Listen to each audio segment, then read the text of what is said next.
नमस्कार। India speaks daily में आपका स्वागत है। इंडिया स्पीक्स डेली अर्थात no left no right, only Sanatan voice, और मैं हूं आपके साथ संदीप देव।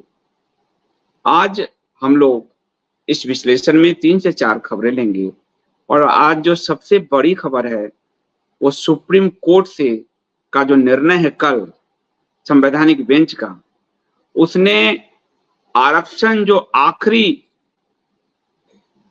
पायदान पर खड़ा है उस तक पहुंचाने का प्रयास किया है और वो जो आरक्षण की आड़ में पीढ़ीगत तरीके से सारा लाभ लूट रहे हैं उनको बाहर करने का रास्ता तैयार किया है। ये मांग हम लोग लगातार करते थे, मैं तो लगातार उठाता था और हम लोग जब एक एकम सनातन भारत दल में इस पर एक हमने घोषणा पत्र भी रखा था और आज ये मंजूर हुआ एक तरह से कि सुप्रीम कोर्ट ने ओबीसी में जिस तरह क्रीमी लेयर की व्यवस्था है, यानी जो आरक्षण का लाभ लेकर ऊंचाई पर चढ़ता चला गया है वही आरक्षण को लूट रहा है और नीचे उसी अनुसूचित जाति जनजाति का दूसरा तबका जो आरक्षण के पायदान पे भी नहीं पहुंच पाया, उसका हक वो खा रहा है। उसको आज सुप्रीम कोर्ट ने ठीक करने का प्रयास किया है। इसको ऐसे मोटा मोटी समझिए कि एससी एसटी का जो आरक्षण है, एसटी यानी जो जनजातीय समाज है, उसका जो 7.5% का आरक्षण है उसमें एक ही जाति है जनजाति जो सारा आरक्षण का लाभ ले रही है। मैं किसी को कुछ नहीं कर रहा हूं, मैं फैक्ट पे बोल रहा हूं। जनजातीय समाज में आपने भीलों को नहीं देखा होगा उन्नति करते हुए, गोंडों को नहीं देखा होगा, लेकिन आपने सिर्फ एक जनजाति देखा होगा, वो है मीना जनजाति। उसी तरह अनुसूचित जाति में आपने वाल्मीकियों को नहीं देखा होगा, पासियों को नहीं देखा होगा, चर्म आपको, लेकिन जाटव समाज सबसे ऊपर सारा आरक्षण का माला वो चाट कर रहे हैं। और अगर इसी तरह ओबीसी में हम देखेंगे, हालांकि ओबीसी में आज का निर्णय नहीं है, आज वो उसमें क्रिमिलियर है, लेकिन ओबीसी में भी सबसे ज्यादा आरक्षण का लाभ यादव समाज ले रहा है, ये फैक्ट है। और यदि राहुल गांधी जो कह रहे हैं जातिगत जनगणना कराएंगे, तो ये फिर इन सबके गले पे पड़ने वाला है कि फिर वो निकलेगा कौन कितना लाभ ले रहा है और फिर पूरी राजनीति ऐसे उलट जाएगी, लेकिन वो अगला विषय है।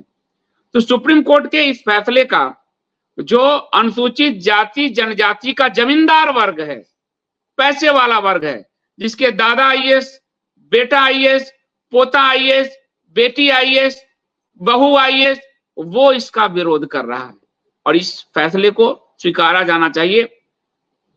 सभी जो 7 जज हैं उसमें 6 एक से ये फैसला आया है जो उस पर हम बात करेंगे और एक एक जज ने जो कहा है वो आपको बताएंगे।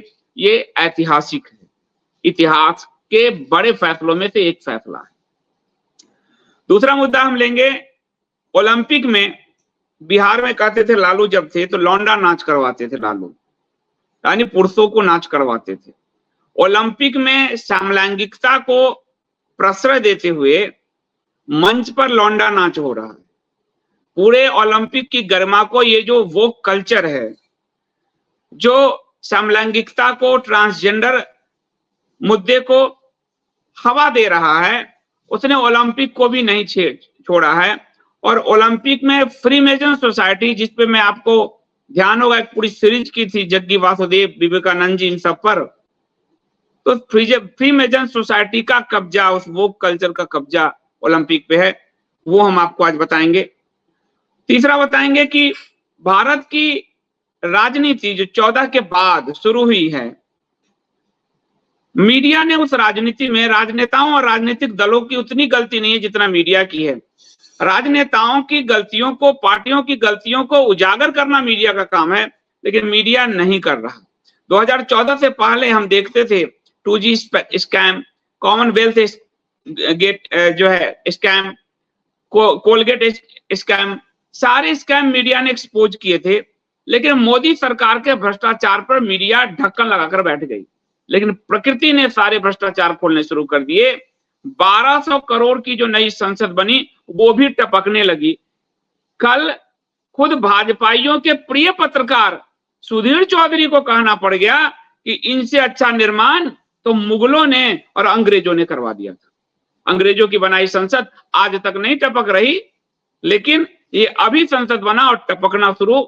सड़कें धंस रही है, पुल टूटकर गिर रहे हैं, एयरपोर्ट की छतें टूटकर उड़ रही है, महाकाल में मंदिर उड़ रहे हैं और अब संसद से वर्षा के पानी टपक रहे हैं। ये भ्रष्टाचार की एक जीती जागती मिसाल है। और जाते जाते एक खबर हम आपको बताएंगे कि कैसे एलन मस्क ने ट्विटर का गेम ऐसा चेंज किया कि उसने फेसबुक और इंस्टा को पीछे छोड़ दिया। वो ट्विटर जो कभी बहुत लॉस में था, वो ट्विटर जिसको सिर्फ 2-3% तक एक परसेप्शंस वॉर के लिए यूज होता था, आम जनता उसमें नहीं थी, फेसबुक पर थी, इंस्टा पर यूज था। इन दोनों को एलन मस्क की पॉलिसीज ने पीछे छोड़ दिया और आज जो एक्स है, ट्विटर नया एक्स, वो उससे आगे चला गया है। तो इस पर बात करेंगे, तो आप मेरे साथ बने रहिए। वीडियो को लाइक कीजिए, चैनल को सब्सक्राइब करिए, बेल आइकन दबाइए, बेल आइकन में ऑल का बटन दबाइएगा, ज्वाइन बटन से इस चैनल को बचाए रखिए। विविधता आप इस चैनल पर देखते हैं और कंटेंट का मूल्य जरूर चुकाइए। यदि आपको इंडिया स्पीक्स डेली की पत्रकारिता पसंद है और आप सक्षम हैं मिनिमम 100 रुपीज कंटेंट का मूल्य चुकाने में, तो जरूर चुकाइए। विद्यार्थी ना चुकाएं, वो बिल्कुल ना चुकाएं, जरूर चुकाइए, क्योंकि कंटेंट का मूल्य चुकाएंगे तो पत्रकारिता हमेशा स्वतंत्र रहेगी। डिटेल आपका यूपीआई नंबर और बैंक डिटेल स्क्रीन पर है, पिन कमेंट में है, डिस्क्रिप्शन में है। मैं लौटता हूं इस प्रोमो के बाद।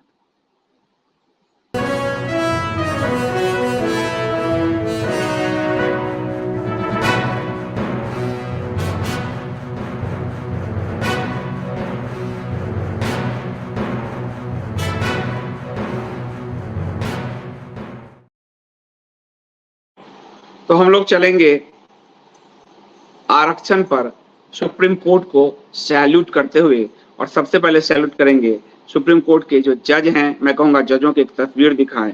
सुप्रीम कोर्ट के जो जज हैं, उन्होंने इतिहास बनाया, आज पुनः इतिहास बना दिया, और ये इतिहास हमेशा याद रहेगा कि ये हमारे जज हैं। इन सब के आपको नाम दिख रहे हैं। इन्होंने इतिहास को बनाने वाला निर्णय दिया, और वो निर्णय क्या है ये मैं आपको बताता हूं। अब जो आरक्षण है एससी एसटी वर्ग का, आरक्षण दो तरह से है भारत में। एक एससी एसटी वर्ग का आरक्षण है, 7.5% एसटी आरक्षण है, 15% एससी आरक्षण है, और 27% ओबीसी आरक्षण है। ओबीसी आरक्षण का बड़ा लाभ मुस्लिम समुदाय भी ले रहा है। एससी एसटी में भी एसटी का बड़ा लाभ क्रिश्चियन समुदाय ले रहा है, वो अलग बात है। एससी एसटी आरक्षण में सब कैटेगरी आज सुप्रीम कोर्ट ने अपने निर्णय में कल अहम फैसले में दिया। पीठ के 6 जजों ने, न्यायाधीशों ने अनुसूचित जाति और अनुसूचित जनजाति में सब कैटेगरी को भी आरक्षण दिया जा सकता है, ये निर्णय दिया। अब सब कैटेगरी क्या, यानी, और सब कैटेगरी में एक जस्टिस बेला त्रिवेदी इससे सहमत नहीं थी, सिर्फ जो लेडीज हैं। इसके बाद सभी 6 से फैसला आया है। कोर्ट ने कहा है कि राज्यों को यह अधिकार दिया है कि अनुसूचित जाति और जनजाति के आरक्षण में आंकड़ों के आधार पर, इस बार राजनीति के आधार पर नहीं, जो नीतीश कुमार ने पासवान को बाहर करने के लिए महादलित बना लिया, आंकड़ों के आधार पे, आंकड़े आपको, और इसका रिव्यू कोर्ट करेगा। इन्होंने कहा आगे आंकड़े देने होंगे कि सामाजिक आर्थिक उन्नति किसकी हो रही है, किसकी नहीं हो रही है, ये जरूरी है। सब क्लासिफिकेशन यानी वर्गीकरण आप कर सकते हैं, यानी कि 15% जो अनुसूचित जाति का आरक्षण है उसमें राज्य चाहे तो कर सकता है कि 15% में, और ये कहा गया एक और कि 100% किसी एक जाति को आरक्षण नहीं दिया जाएगा। राज्य पॉलिटिकल फैसला ना लें कि जहां मान लिया जाटव ज्यादा है 100% उनको दे देना, सब कैटेगरीज करना होगा। इस 15% में आपको जो लोग पिछड़े हैं, एकदम पिछड़े हैं, वो उनके लिए आपको आरक्षण की कैटेगरीज बनाकर इस 15% में से उनके लिए आप कह सकते हैं वो 13%, वो 12% आप बना सकते हैं। लेकिन उसका एक आंकड़ों का आधार होगा जो आप कोर्ट में रखेंगे, पेश करेंगे। सुप्रीम कोर्ट ने एक बड़ी बात कही, जैसे अभी ये लोग शोर मचा रहे हैं, उस बात को समझना बड़ा आवश्यक है। सुप्रीम कोर्ट ने जो कहा, सुप्रीम कोर्ट ने कहा जो सीवर में काम करते हैं, यानी जो मैला ढोने वाले हैं, और वो जो आईएएस एक ही अनुसूचित जाति है, उसमें एक मैला ढोने का काम वाल्मीकि समाज करता है, और एक जाटव समाज है जिसकी 3 पीढ़ियां आईएएस बनी हुई, आईपीएस बनी हुई है, क्रिमिलियर पैसे वाले हैं। तो क्या ये समानता है? संविधान अगर समानता का अधिकार देता है और अनुसूचित जाति कह देने से क्या ये समानता हो गया कि कोई सीवर में काम कर रहा है और कोई धन्ना सेठ है उसी अनुसूचित जाति में, एक वाल्मीकि सीवर में काम कर रहा है और एक जाटव धन्ना सेठ है, क्या बराबर हो गए दोनों? क्या सामाजिक रूप से वाल्मीकि को उठने का अधिकार नहीं है ऊपर? क्या आर्थिक रूप से वाल्मीकि को उठने का अधिकार नहीं है? क्या केवल एक जाति उसकी रहेगी अनुसूचित जाति को, उसी के दादा बाबा सब खाते रहेंगे आरक्षण? ये बड़ी बात कही कि क्रिमिलेयर और मैला ढोने वालों के बच्चों की तुलना नहीं हो सकती। ये सुप्रीम कोर्ट का सुप्रीम हथौड़ा है। अदालत ने जो कहा मैं आपको बताता हूं, और जस्टिस चंद्रचूड़ कुछ निर्णय के लिए इतिहास में जाने जाएंगे। उसमें से एक ये निर्णय है, 7 जजों की बेंच ने ये जो सुनाया, उसमें क्या क्या कहा मैं पॉइंट वाइज बताता हूं आपको। आप इससे 2 चीज समझिएगा, जो अभी आपको कुछ इंट्रो में मैंने बताया कि एसटी का यानी अनुसूचित जनजाति का सारा आरक्षण मीना वर्ग ले जाता है। गोंड, भील, अन्य जनजाति आप कहीं नहीं आपको दिखेगा कि वो आईएएस बना हुआ है, वो बैंक में गया है, वो दिल्ली की सड़कों पे है, नहीं दिखेगा। मीना दिखेंगे आपको, क्योंकि एक ही वर्ग सब खा रहा है। अनुसूचित जाति में पासी का मैं जब जाता हूं गांव, तो बांध के किनारे आज भी वो जो हम पासी हमारे दादा के समय से देखते थे, उसका बच्चा आज भी ताड़ी बेच रहा है। उस तक आरक्षण नहीं पहुंचा। क्यों? क्योंकि आरक्षण का 15% एक ही जाति खा जा रही है। ये जो असमानता है, इसका वामपंथी टाइप के और ये जो जाति की राजनीति करने वाले घाघ बैठे हैं, वो विरोध कर रहे हैं, क्योंकि उनको खेल करने हैं। जैसे प्रकाश अंबेडकर के पोते, वो इसका विरोध कर रहे हैं। प्रकाश अंबेडकर, क्योंकि अंबेडकर की जो जाति है, जो जाटव जाति थी, उनकी महार जाति थी, इनको आरक्षण का पूरा लाभ मिला है। ये नहीं चाहते दूसरों को मिले। तो क्या कहा कोर्ट ने, मैं आपको बताऊं। एससी एसटी आरक्षण में अधिक पिछड़ों का अलग कोटा देना आवश्यक है, वो मान्य किया। सुप्रीम कोर्ट की 7 बेंच ने 6-1 से फैसला दिया। अनुसूचित जातियां एक समरूप समूह नहीं है, कैटेगरी में बांट सकते हैं। अनुसूचित जाति का मतलब ये नहीं कि सभी समान हो गए, वहां भी सामाजिक रूप से विभेद है, वहां भी आर्थिक रूप से विभेद है, वो एक समान नहीं है, उनमें कैटेगराइजेशन करना होगा। नीतीश कुमार ने जैसे दलित में महादलित कर दिया, पिछड़ों में अति पिछड़े किया था नीतीश कुमार ने, और उन्होंने कहा कि ऐसा करना अनुच्छेद 14 यानी समानता के अधिकार का उल्लंघन नहीं है। उपवर्गीकरण का आधार राज्य के सही आंकड़ों के आधार पर होना चाहिए। इस मामले में राज्य अपनी मर्जी से काम नहीं कर सकते, आंकड़े रखने होंगे, वो कानून बना सकते हैं आंकड़ों के साथ। जस्टिस बीआर गवई ने कहा जमीनी हकीकत से इनकार नहीं किया जा सकता। एससी एसटी के भीतर ऐसी श्रेणियां हैं जिन्हें सदियों से उत्पीड़न का सामना करना पड़ा है, उनको उठाने के लिए अंबेडकर के पोते कभी नहीं आए, उनको उठाने के लिए कभी नहीं आए, केवल अपना मलाई खाने के लिए। ये बहुत बड़ा निर्णय है। एससी एसटी वर्ग के केवल कुछ लोग आरक्षण का लाभ उठा रहे हैं, ये कहा गया। आप देखो ना, उदित राज है, आईआरएस या आईआरएस उसकी पत्नी है, उसके बेटे भी उसी तैयार में, पूरा खानदान कुनवा एससी। देख लीजिए आप। क्रिमिलियर की पहचान कर आरक्षण के दायरे से बाहर लाने की नीति बने, ये कहा। एससी एसटी के क्रिमिलियर और मैला ढोने वालों के बच्चों में तुलना नहीं करिए, तुलना सही नहीं है। एससी एसटी के सदस्य अक्सर प्रणालीगत भेदभाव की वजह से सीढ़ी चढ़ने में सक्षम नहीं होते। गोंड जनजाति आज भी भील जनजाति बाण चला रही है, मीना जनजाति पूरा लाभ ले रही। और कहने को दोनों एसटी हैं। अनुच्छेद 14 जाति के उपवर्गीकरण की अनुमति देता है। समानता की बात है तो ये अनुमति देता है। अदालत को यह जांचना चाहिए कि क्या वर्ग समरूप है और किसी उद्देश्य के लिए एकीकृत नहीं किए गए वर्ग को आगे वर्गीकृत किया जा सकता है।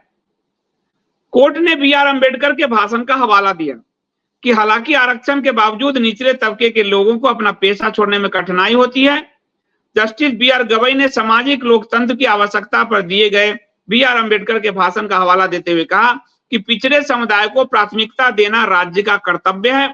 अनुसूचित जाति, अनुसूचित जनजाति वर्ग के लोग, केवल कुछ लोग ही आरक्षण का लाभ उठा रहे हैं। उन्होंने कहा कि जमीनी हकीकत से इनकार नहीं किया जा सकता।